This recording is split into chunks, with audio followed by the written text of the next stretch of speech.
And they give great authority to foolish people. They do what? Give great authority to foolish people. They do what? Give great authority to foolish people. That's why when you are going, you must vote and you must use conscience and conviction to vote. Because there are some people, they must never have authority. They must never have power. Because when they have power and authority, they destroy a country. They destroy. That is what is there. Look at it. And low position to people of proven worth. They do what? Give low position. Low positions to people who have what it takes to deliver. They won't give it to people who are qualified.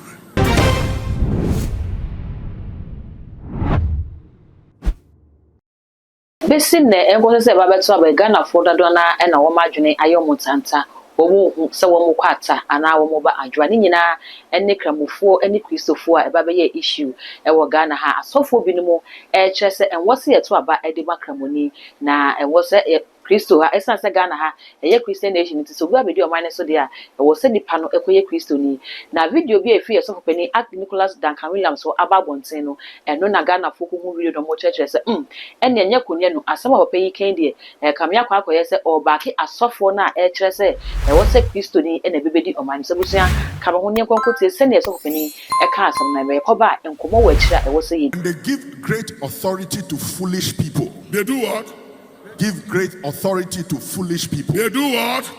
Give great authority to foolish people. That's why when you are going, you must vote and you must use conscience and conviction to vote. Because there are some people, they must never have authority. They must never have power. Because when they have power and authority, they destroy a country. They destroy. That is what is there. Look at it. And low position to people of proven worth. They do what? Give low position. Low positions to people who have what it takes to deliver. They won't give it to people who are qualified. I've seen people who have come from Europe, North America, Canada, with what it takes to move this country, and they will so frustrate them till they pack their things and say, Papa, I'm going back. And I say, why? He said, they won't let me help. They will not let me do anything. And you can go to the top, and the top won't do anything because that person he has given authority to is one of the people who help him to win the elections. So even though they know the person doesn't have what it takes, they will not move the person to put the person who can help move the country. They will leave the person there to mess up the country. That is what is going on. I have seen servants riding horseback like princes. Servants. They haven't accomplished anything in life before. Suddenly, they become princes. And you must respect them. You must honor them.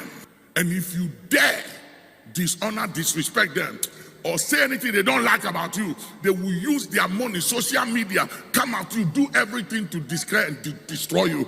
All such people, in the name of Yeshua, let them be hanged in the name of Jesus. Let them not go unpunished in the name of Jesus. Let them all together be slain. Talala katalawas.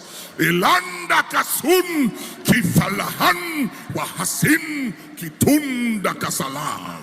Let the sword of the Lord go after them. Let there be massacre. Let there be mourning and tears within their walls.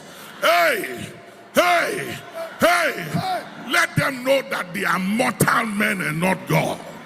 Any evil they are cooking through this election, by anyone through any means, to carry it out, let it backfire this time. Let them be uncovered this time. Let it backfire this time.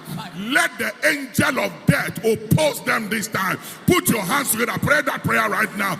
Oh, angel of death, go after them. Strike them. Oppose them. Incapacitate them. And let them know that they are mortal men and that they are not God Almighty. We need leaders who love this country more than themselves. We need people who love Ghana more than their political party. We have to specifically say, God, we want you to intervene in this election.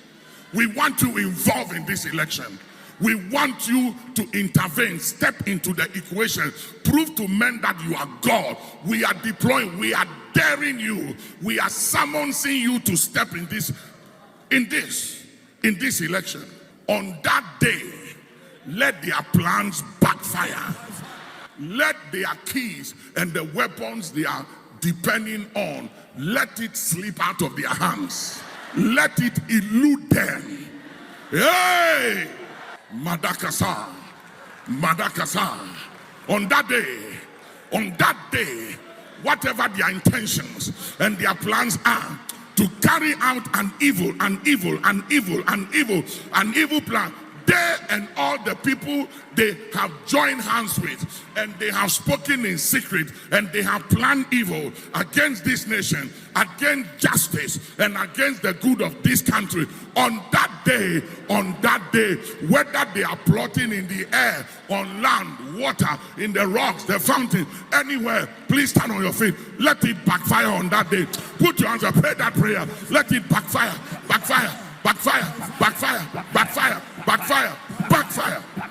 Go and tell them that the elements of creation is against them. I said, go and tell them that the grave, hell and death will swallow them up. Between now and the end of this year, before we cross over, we will cross over, but they will not cross. Interbusian say, and I papa, I can't in some fine. Kobana say, Dina say, Mukuhia, say, Bedi and Commodity, and I was say, Bopin, a mini pebby, nine and common, son, and some year, when say, I am not as a chair, anything. If you more air, Chester, near papa, air candy, and others, Osha, a man pinned that John Roman Mahama, or no, Baby Power, a man pinned every day to any power evidence, so papa, air castle boa, and what said it to me, craman or cradia, that is a yakaka, near Kamadam Pine. Abusia, come home. Yama prophet akwaba. Papa mpacha mo akwaba. Meje osumewura what to say? Papa nyame adom na wo so. Kristo adom me hoye pa. Papa me gidi say ensem papa Duncan kan yi wate wahu bi. Boneto faman. Meda wase. Ma Ghana fo ntwe ye papa Duncan Williams amo ensi bone. Okay. What you say? If so on kire obi a say makamoni medi akunya. Okay. Or can I so preaching or can I say? Maybe our interpretation no when you're wrong. Okay. What you say? Now me to me no I make us personally mama hono. Nyamene makasa this is the time I was a cremonity na seat no so. Okay. What you say? This is the time. Na sagana for hwekwachila eyedan ya cremoni be fro kunwa no. Eyedan ya kokokokwa akunwa no cremoni so betena so bi. Now, soon, this is the time, the realm of the spirit, you know. This is the time I was a cremoni etina kunyano so. Entina, what the papano, vice president, Baumia, and Antimuka kranka, I would do Sakunyaka see you so no. What do you vice president, net naini, follow no. Obo say, Obeuru Mukrano, Obiani baby free. And I said, Nana Kufaro Kochene as vice president. Share Emra MPP for. You two about a court. I think say is it 2012 2012 2016. 2016. So 2016 na 2016 and by 2020. 2016. Sir, make the vice president equity feni omo. I see you and I were not there. Sabro from the APA. Is that 2012? 20 I'm say papa by 2020. Say man pinda na 2012. 2012. Okay. And no defend party no. What you say? Sabra no. I don't know man ka so ekramoni nti no. Omo man defend party no. Wo ekramoni bet onya akukuduro kwesi ginam e defend party no. What you say? Just say anko omo favor there. Okay. What you say? But this time around no. Ma yenyi saade ni mfiri ho. Ghana no eye Christopher ene ekramofo. Mine. No be a ne yade na da bia wo so nko a na wo se fata se wo tine kunwa so won de won se mfata aba e Christopher ya mistake bia me prophet Benson metie me ne Christopher nya adwene ba akokla if you say nyame tirimupo ene na adwene no wa yi a chelem sakramoni be fro kunwa no na se Ghana fo pomumpu kramofo so benya mo chefa awo Ghana kunwa kase no so bi. What you say? Enti emre ni sakramoni etina kunwa no so. Papa yen hwe ye se age wo fi a oye. Eti se Kristo akansie bi aba na wo ma ekopre no.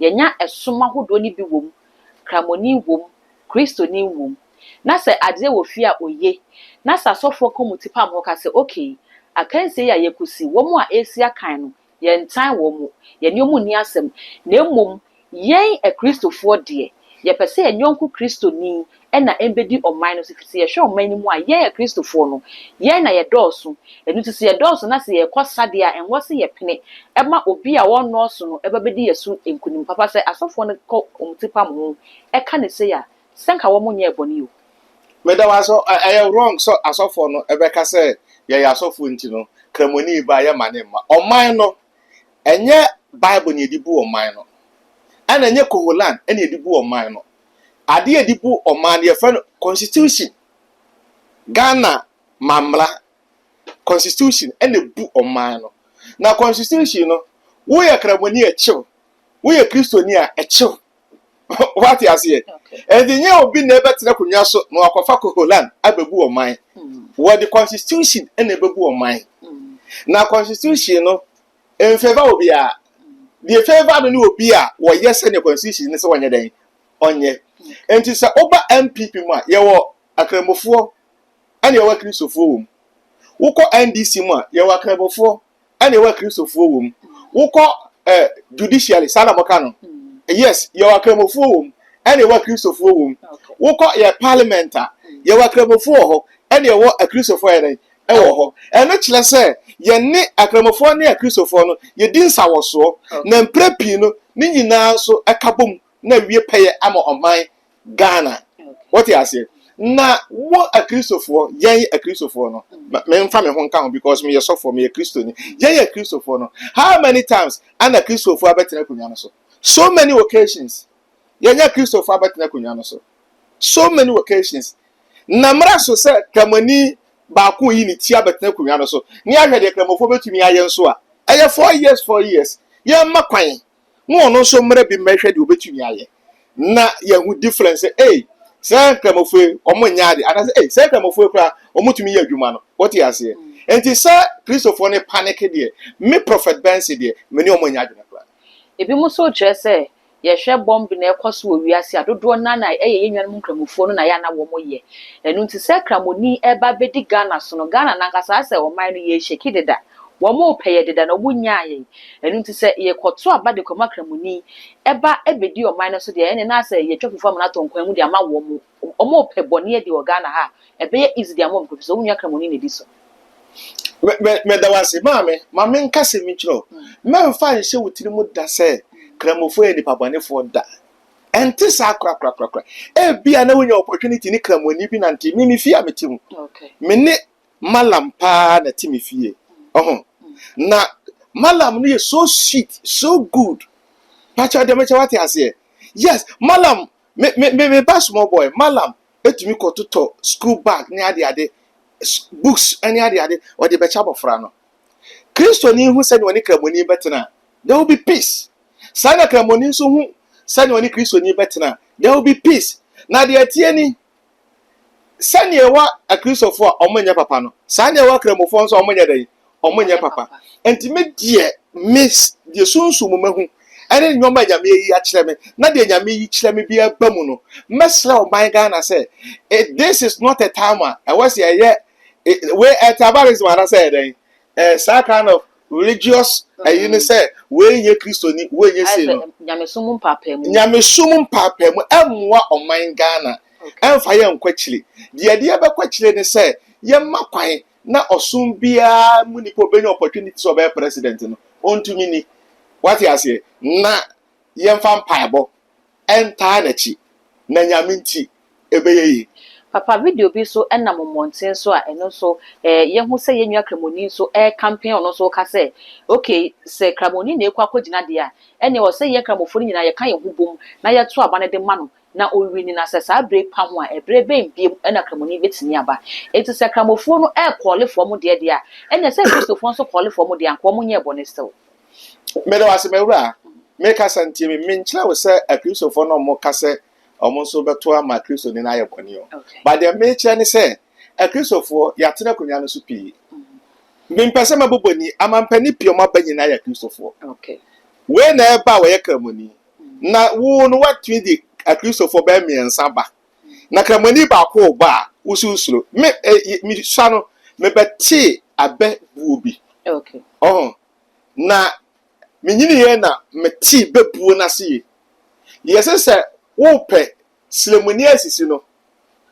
Na wantumi asisi na, wo so wanya den. Onti asamase. Wo anka wo besisi no, ana ono wampre ama wan sisi no. Enti wo so onti asamase. What you say? Sani wo kan no, bomb bi enu ebeto Ghana. Bomb bi enu ebeto Ghana. Ye wo soldier fo kro no ho ban. Ye wo police fo kro no ho ban. President wa ye ba akopɛ. President wa ye ba akopɛ.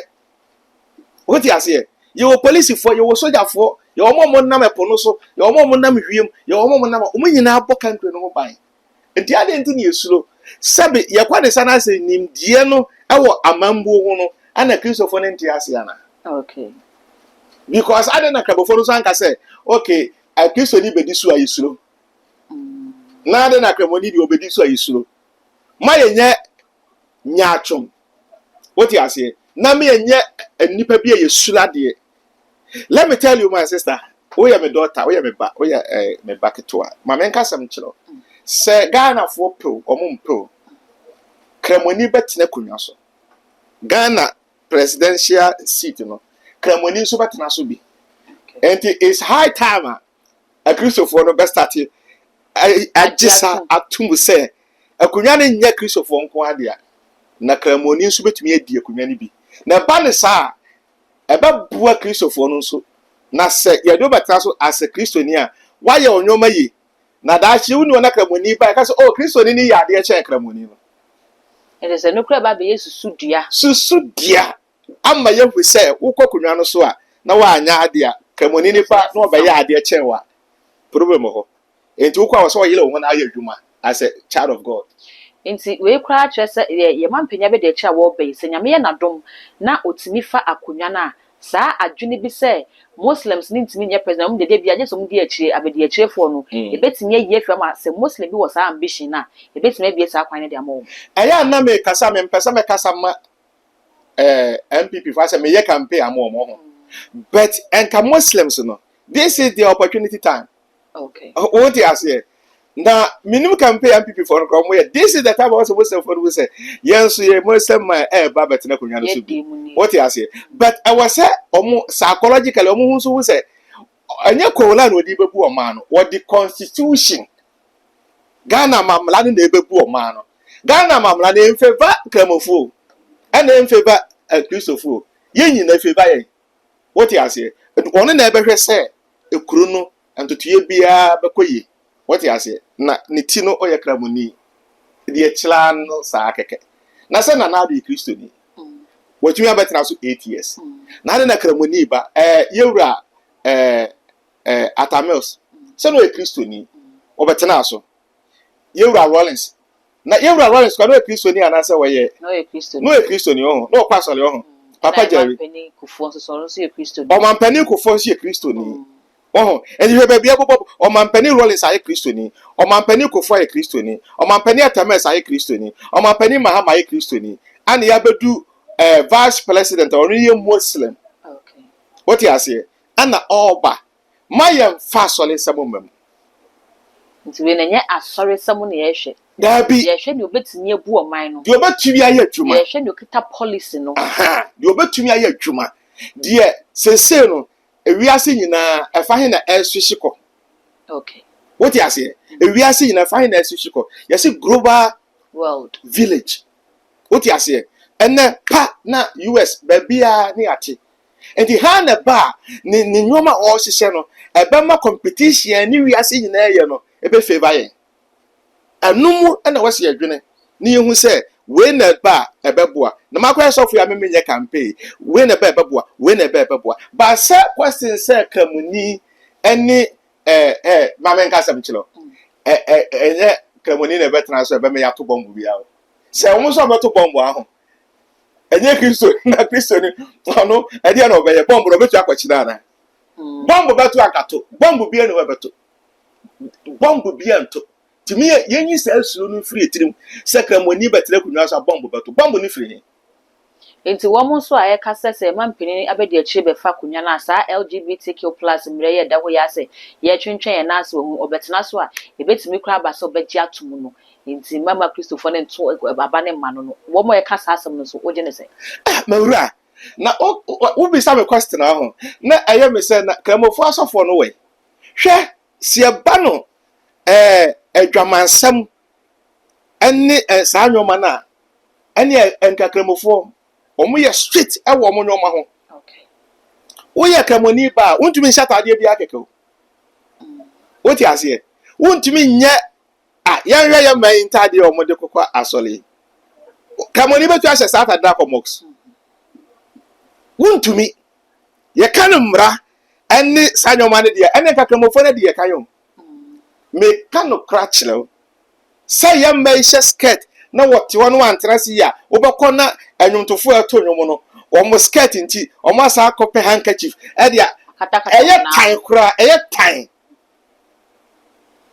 ɛde sɛ yɛka no dress decency ɛyɛ mbrɔfo no papa ko okay yɛpa ne saa deɛ a ɛne nka yɛmfa ma kramofoɔ no menyɛ sure sɛ papa no sɛ nyame yɛ n'adom na ɔbɛtena akonnwa so a ɔbɛyɛ mistakes bi a ɛbɛma kramofoɔ nyinaa ɛbɛka sɛ yɛayɛ disappointed yɛnsɛ si fam sɛ yɛde papa yɛ aba menyɛ sure because papa no sɛdeɛ mehu no no sunsun mu no wɔyɛ den na ɔbɛgyina ne nan so abu ɔman no wɔte aseɛ nti akristofoɔ nyi saa esuro no emfiri mu tilim na yɛmɔ mpaeɛ ne yɛnsɔ kramoni nso nhwɛ ebi mu kra kyerɛ sɛ Christopher no wɔn nna super ɛdɔ ni wɔn ntem kyerɛ sɛ wɔn suro yɛhwɛ kramofo na wɔn dodo wɔn ho kyɛn Christopher kyerɛ sɛ esuro bi wɔ hɔ sɛ Christopher ni bi di kramoni ni bi di so a obeyi wɔn to ɛne enwuma bi a wɔn yɛ ne sumase no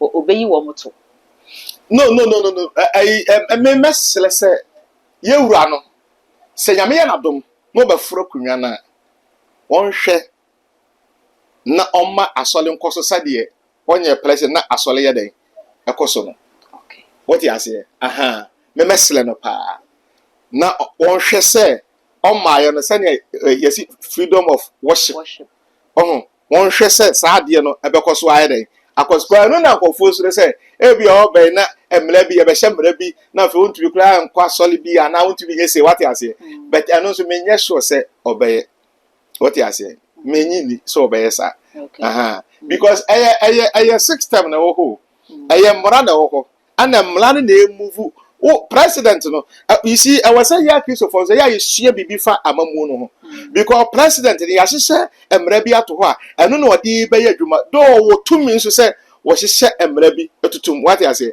nanso no sɛ temamufoɔ wɔ hɔ yɛnim mmara na wɔ hɔ ana ɔba yɛnu deɛ ɔnso bɛyɛ aka ho wate aseɛ na mede menum sɛ papa no bɛyɛ adwuma ma ɔman Ghana ebi mu kra so kyerɛ sɛ covid time a yɛkɔ lockdown no yɛtutu mu na yɛhyehyɛ dam ne yɛnkɔ asɔre no yehu sɛ ne Ghana yɛ Ghana na ne amutu na asa yɛbie asɔre a asɔfo no nkɔmhyɛ no kra dɔɔso dodo omutu futuro kra nti sɛ kramoni ne bakra na sɛ asɔfo no bi wɔ hɔ a wɔsɔne ɔmo so ɔsɛ bi film no nsɔre bi wɔ kra wɔka tu mu kra nkɛnyɛ hwe medawase sɛ Owusu da wɛs omutu futuro gu ne pɛ ɛnyɛ no korɛ sɛ nkɔmhyɛ ni wiase ana Ghana ha ho ebi ankɔma no kra butu wo de wɔka lockdown hwɛ na ɔhyɛ fie na ahotɔ ya mom paye no wotu se bibi di kro no so wote aseɛ enti nkɔmhyɛ ene mpaebɔ de ɛno na so stani ekro no okay wote aseɛ ɛno na ma ekro no gyina sɛ mpaebɔ ene nyame asɛm ankɔso ekro no ma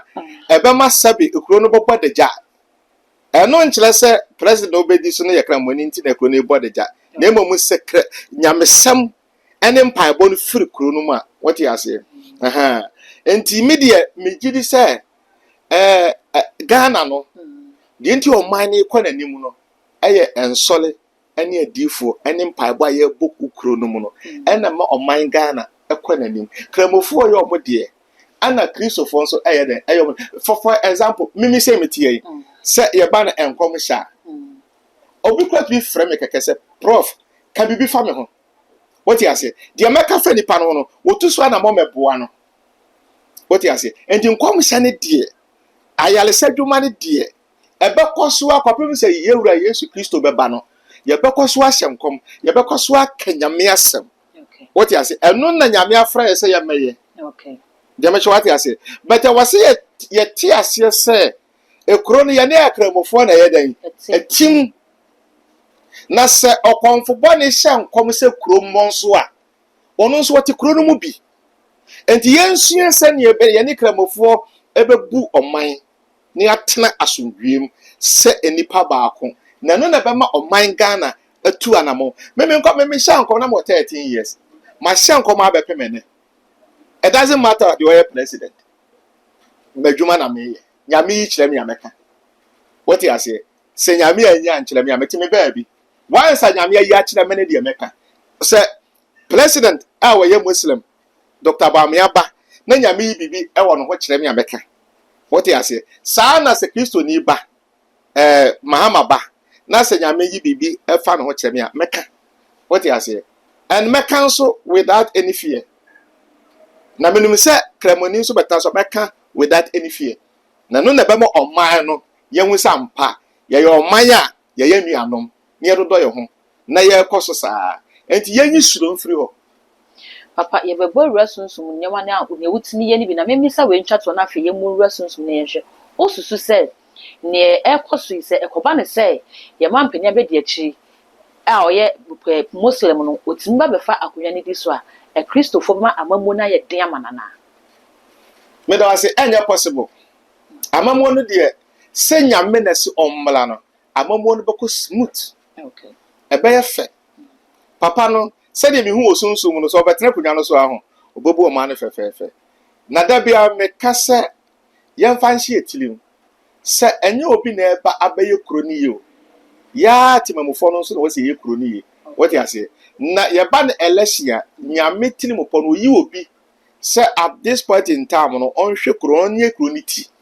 ɔnhwɛ kuro no so wote ase na ya nkeka yɛ ho sɛ Ghanafoɔ na sese Ghanafoɔ yɛ adwuma abrokyire Ghana ha nipa mo frɛ mu abrokyire prof yɛ adwuma Bempah na company ne nkɔ so Ghanafoɔ yɛ adwuma kɛse abrokyire kɔ US a obukɔ UK okɔ Germany a wote ase ɔmo yɛ adwuma yɛmɔ mpa yɛ sɛ bi mu bɛba krom Ghana ha abɛboa na adwuma no akɔ so enti sɛ ɔbɛyɛ president a bibia bɛkɔyɛ mo obi ansuro na me mɔ mpa yɛ sɛ me nkɔm hyɛ amahyɛ sɛ Nyame se papa no bɛdi president no ɔmmra yɛn hwɛ adeɛ because me deɛ mehu yɛ no sɛ nanka bibi wɔ kyɛn ka Nyame bɛka kyerɛ na physically papa no sɛ woyɛ kramoni na papa no tie akonnwa so na ayɛ rough ɔbɛmɛ yakyew saa na ayɛ Kristoni na papa no tie wɔyɛ obi a very disciplined wɔn nso nsɛm no so ɔde asɛdi papa no na president Akufo-Addo kora no woyɛ obi a wɔn nso nsɛm no so ɔntumi ne nante wote aseɛ yɛnya papa no na n'ani ɛden no ɔmfa mɛpushi country no bibia bɛyɛ kama papa fe yɛnhwɛ sunsum nsɛm senate o kasa no ka sɛ o hyɛ ase sɛ wo hyɛ nkɔm na wo mfiensia na sɛ abofra kora na saa brɛ no ɛdom ne hyɛ ase o sɛ obi kora papa fe yɛmu wura sunsum ne yɛhwɛ senate na wo wano gu so na wo kasa o kyerɛ sɛ abra na wo 13 years no ɛna nkɔm hyɛ ne hyɛ ase na de sɛ fi 13 na bi saa brɛ di adom no ayɛ kɛse a wanyi ne wɔ mu nkɔm hyɛ adwuma no obi o sɛ obi timi frɛ sɛ hyɛ ne nkɔm onipa ne gyina w'anim na betimi ehu ne ho asɛm aka ana ehu hia sɛ nipa no kora bɛbɛn obetimi ehu ne ho asɛm na waka dabi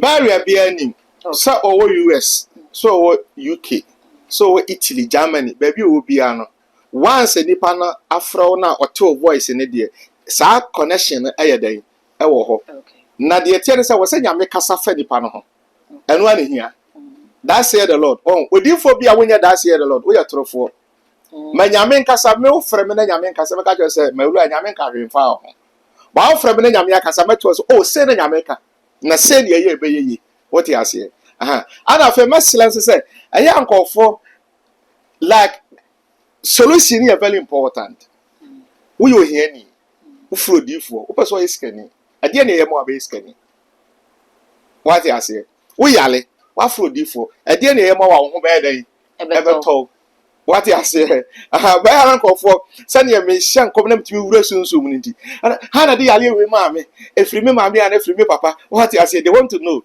what you say. Now, media, Debbie, I make a say, Yamia from a swap boy, peppy. Okay. Evidence is there. Ni pepi or my escape. Yamia from so may be a filling station where yes, Kafua can see a pa. Ni nani a chedia when Yanko the other, and the chairman. The soon someone dear. So Kosusum some pa dear, make us happy. But soon some dear, Yamedia chairman. Okay. Papa, all cast not sure said, dear Fubi of Becana on Cassa, that said the Lord, send Yami seeing. And I said, oh, free Yami.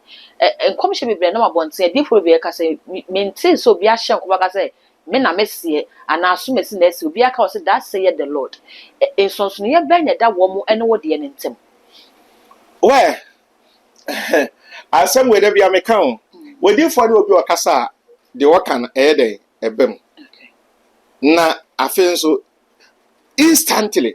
Also, anybody with you for Cassie and then I mean, means of no all kind of year juma. Oh, Obo cry, oh, I want you to Okonatina. Obo say, one which any free ho. Okay. Every cry or mom pie, maybe when you be about we started connecting and not problems need na air day. Echo, what you say. Na, and no natural say Nipani would do for. And so be your D for yet being a new soon. Say obi yalea what the way anyway say manner any pan hobertono obi pawale and the match that what say ebia for example obi control exams obi kope police adwuma obi kope soldier adwuma obi wa blochira o kope police adwuma when hia pa bobia system da ba ye ha de nipa no do so wo hia say obenya favor e wonyame anim e de na wo ya obenya san favor no what you say. Anna problem be who we are CBR, I was a solution. Okay. Problem be who we are CBR, it was solution. The one solution now. And I was in me, Anna, me problem media, so charm. No, she solution, no, obey free. Okay. Near bad solution, we ready. Now, media, only problem. Okay. Papa, I have 4 show, it's a 4 show. Chirawomu. A dear na help no ba wo a obinya solution a dear na weye wa ho den dear na wotimi ye dear na so bi na mu a wode ne ho to so an sensitive meda wase Ghana de nipa ni pie hu say Prophet Benson de se sunsun mo adwuma de nyame de acheme na de meka kire nipa ne say problem bi e how se bia wo de wo yale ana wo sikasem problem ana wa wale problem ana say wadwuma bi o company ne nkoso what you say such problems ni na no wo de connect frɛ ye ni nkomo na nyame ba ma wo nsa no adwuma no aye great ama the whole world ebeto nka ya de ye yensa ya de ya de no ya de ye hla yensa ya de what you say ana se nyame nya ka say ya de bo amebe ya meko all out and make sure say you become the star that God wants you to become. And you have a vision in life. Okay. Papa, medas. That you for you now, so I say. I will see a Prophet Benson and I don't know about what you and common and you would see me near who near Nadrian so channel edify about to your papa to you and then you now and I odi egu am I and my own comments I will video as a message or say my comments and I won't say and from my feel we no we subscribe button so too much GH. I have a bell on the camera so upload the baby. Onsa ebetimi aka all the social media handles okwo so a too much e honso e na wa like na wa share e amore mackerel. Prophet Dr. Abednego has once again demonstrated the power of God following divine guidance. He established the world first spiritual hospital, Rabboni Spiritual Research and Divine Medical Laboratory. Now, God has directed him to create the Prophet Dr. Abednego Invisible Teaching Hospital, powered by Castoplanto technology. This unique institution will reveal spiritual realities and help you understand the unseen battles affecting your life. Prophet Dr. Abednego Invisible Teaching Hospital is here to uncover and address all spiritual obstacles. Please call us 0208 599 576